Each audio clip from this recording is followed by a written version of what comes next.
Как да не е чудо голямо? Изключително голямо чудо е. Изключително голямо чудо.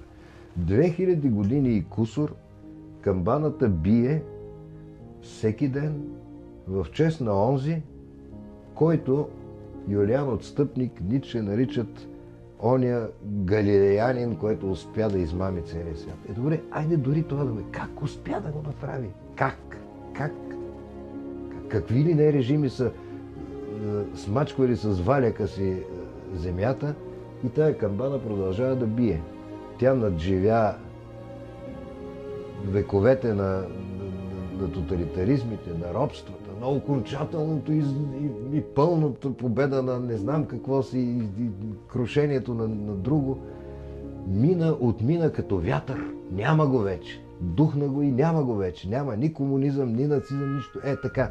Как изчезна? Никой не знае. Ето така. Дойде им края.